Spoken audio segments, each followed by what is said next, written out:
Hey, what's up? This is Chosen, and in this video, we are going to be taking a look at 5 things that Plarium has gotten right and 5 things that Plarium has gotten wrong, in my opinion. Obviously, this is not the full list. There would be like 100 on both sides of things, but these are going to be the ones that stand out to me when I start thinking about this topic. So I will give you my perspective on what I think they've gotten right and gotten wrong. So let's get into it.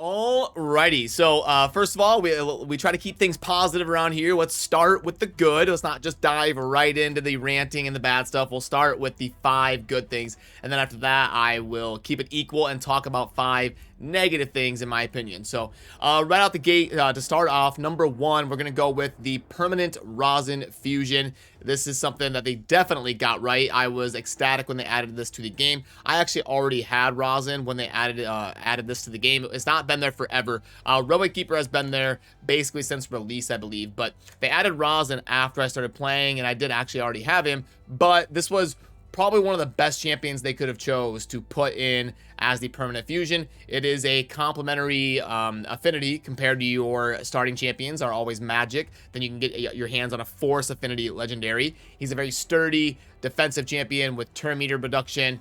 He's really good in the clan boss with the triple hitter A1, and he places the defense down and the weaken. Really good for the Fire Knight, which is one of the tougher dungeons to progress in. So they really hit a home run on the champion that they chose to put in the slot here as the permanent fusion.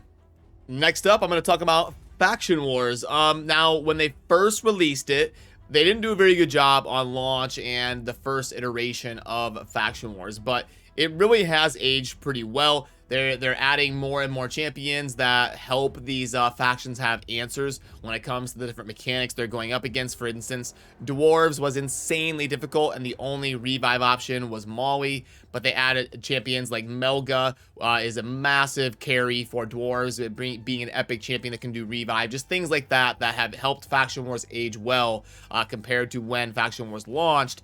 And, you know, they're going to be adding Shadowkin to it in the next few months, which is going to increase the requirement for Lydia, supposedly. And I think they got Lydia mostly right.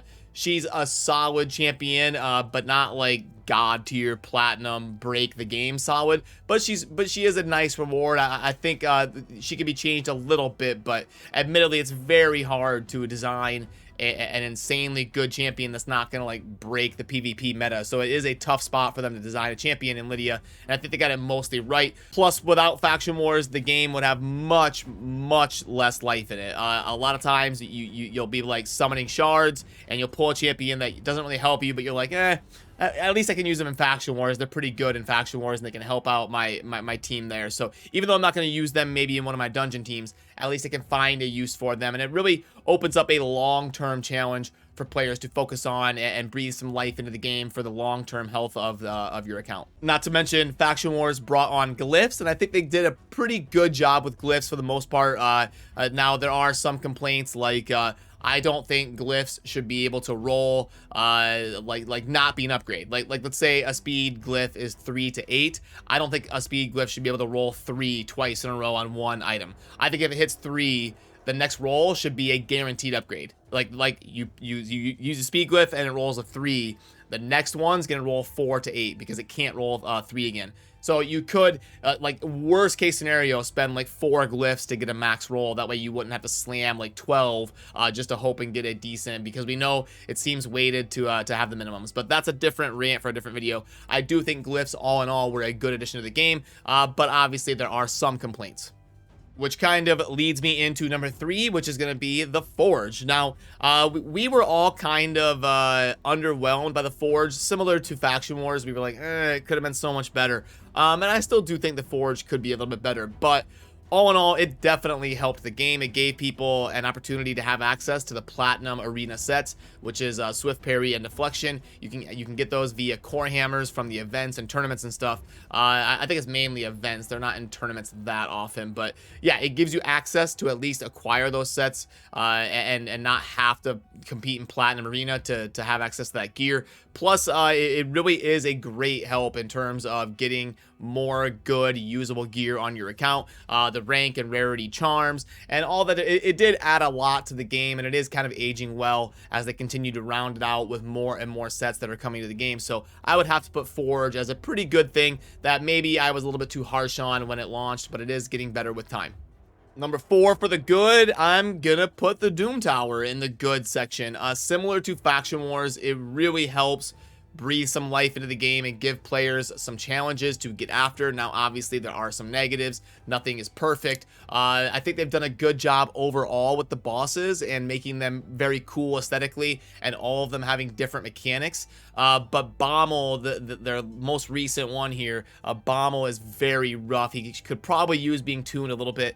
Nothing wrong with having challenges in the game. Like, I think most of the Doom Tower bosses are good and provide a fun challenge for the player base to tackle. Bommel is maybe a little bit overtuned, so some slight adjustments might help there. But all in all, the Doom Tower having both a normal and a hard version is great to give different players at different stages in their account access to that game mode. So I do think all in all, the Doom Tower was definitely a good addition to Raid in general.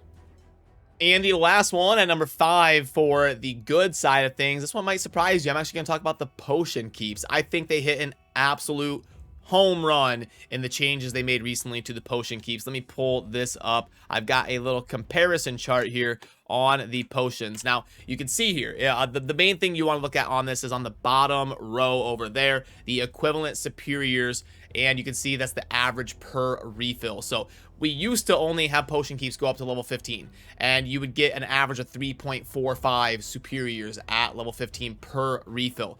Well, that same energy refill is now almost triple as good. Like, I'm honestly surprised they did this good with the potion keeps. They hit an absolute home run on this. You would have expected it to go from like 3.45 to like 5 and make it like slightly better, but no, they came in and they made the potion keeps a lot better when you get up to the end game and you're kind of grinding them and getting after the final stage of that dungeon. So absolute good job, amazing work on the potion keeps. I'm getting almost triple good, going from 15 to 20. Now, as we move on to the bad side, the negative part of things, I'm going to start with clan vs clan and clan quests, that whole conglomerate of stuff. Clan vs clan is, you know, I bet you if you ask the player base in general, most players would say they would rather have CVC, the current CVC in the game, than to not have it at all. But the problem is, it could be so much better. Most notably, the clan quests. The massive fail on that, because not only does it take way too long in the current structure of Raid to level up your clan, but it also kind of pits your friends against each other. It's not like a community goal. Like, it's very easy to fix too. Just lower the rewards and then let everybody kind of work together on this stuff. So like, super up the requirement and then lower the rewards, and then let us fill up these bars as a clan. So just one example, if we go over to expert, upgrade 20 uncommon champions to rank 3, bump that from 20 up to like 100, and then let us fill up that bar as a clan. And then when we finish it, boom, we have to wait until another quest for the next week. So, and then just lower the rewards. So we complete it, instead of getting 200, maybe we get like 15. And then we can all work together and fill up these objectives and kind of talk on Discord or whatever, communicate in the in-game chat. Massive opportunity for improvement there. And then back to the original, the CVC. Like, it's just, gosh, like, there's not a whole, it's hard to put your finger on it, but there's not a whole lot of, it just mainly comes down to like who spends the most, which admittedly is tough in a game like Raid, but they could have done fun things, like some sort of PvP where each clan has to set like Doom Tower type floors, and the other clan has to try to clear them, and it's based off of how fast you can clear the other clan's floors or something. Like some actual strategy and some actual clan versus clan, instead of just, oh, you know, they used 200 books and we used 100. Like, they could have actually set up a system where it's, you know, real CVC, and you're actually going against the other team in something like I mentioned, where each team sets up Doom Tower floors, and then you try to clear the other team's floors, and you don't know what sets they're wearing. You got to kind of like see, you try it once, you're like, oh, okay, crap that Tormund's in a stun set. So let me like, and then you try to like talk as a team and climb higher in their Doom Tower than they are in yours, and you would have to have a matchmaker obviously and base it off of clan power and stuff. But that would have been a lot more fun and have some strategy involved if it were something like that. So I do have to put CVC and the clan quests on the negative side of things.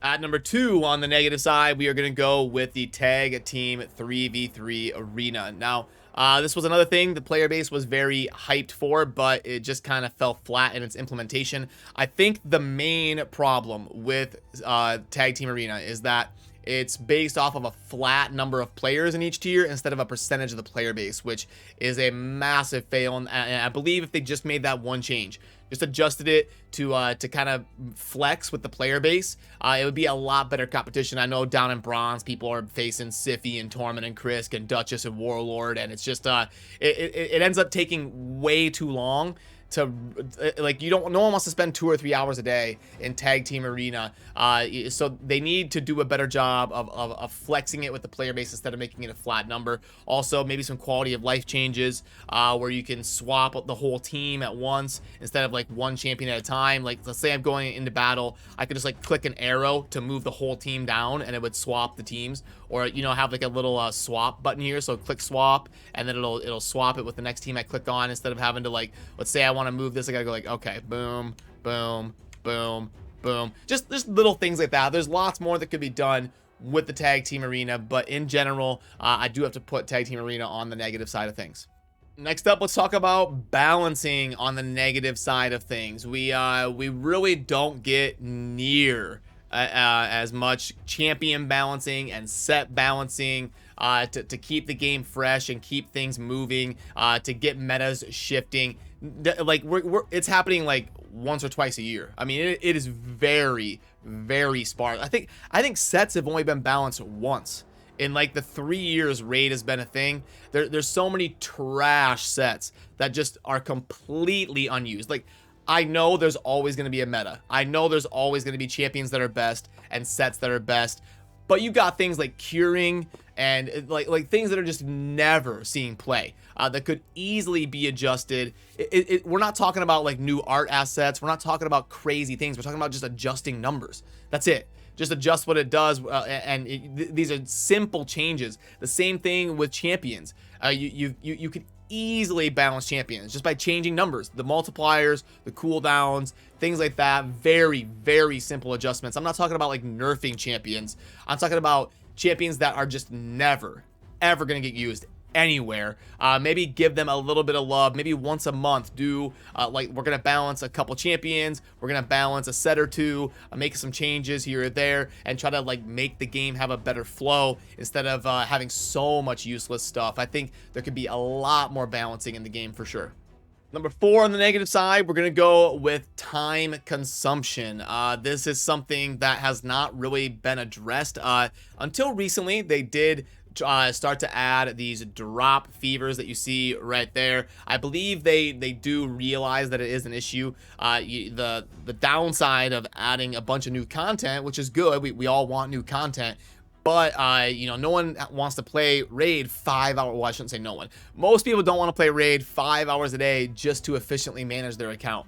So we do need some options to really alleviate the stress and how much time it takes just to simply manage your account, just to do your daily stuff. Mainly the stuff that takes keys, like spending all of your Doom Tower keys, spending all of your Faction Wars keys. The clan boss should not be an hour a day. I'm sorry, it just shouldn't be. Like, these things need to be addressed, and they haven't been really at all since the beginning of raids. So I do have to put the time consumption not being addressed in the negative side of things for sure. And last but not least, I am going to put the lack of a duplicate system not being in the game yet. It's been almost 3 years. I believe it came out kind of 2019. Like, I started playing in like March of 2019, so it's basically the beginning of 2019, all of 2020, and almost all of 2021 at this point. So we're coming up on 3 years, and no duplicate system, nothing to help players alleviate the frustration and just the awful feeling of pulling that dupe Visix that you just got already from your login reward, and then you finally hit your mercy system on your void shards and you pull a dupe Visix. It's happened to me. I have 2 Visix, so I know it's happening to a lot of other people that are getting very frustrated with duplicates. So I know technically they have confirmed they are in the works with a duplicate system. It's supposed to be coming this fall, and it's fall now, so hopefully that happens in the next 2 months or so. But it is technically coming with a duplicate system soon, but it took way too long, taken 3.5, 4 years to get a duplicate system in the game for a game like Raid. It unacceptable in my opinion. It should have been addressed a long time ago, because it's one of the main sources of rage, and when people are spending the kind of money they are and spending the kind of time they are in Raid, they should have done something to alleviate the awful feeling of getting duplicates for sure.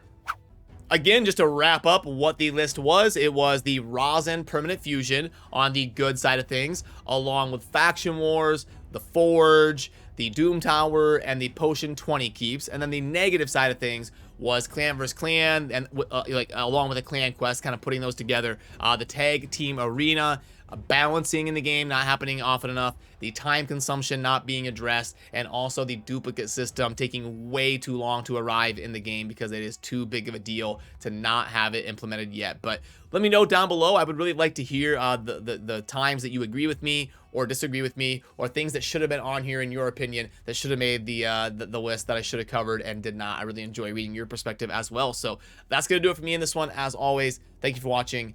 Have a good rest of your day. Peace.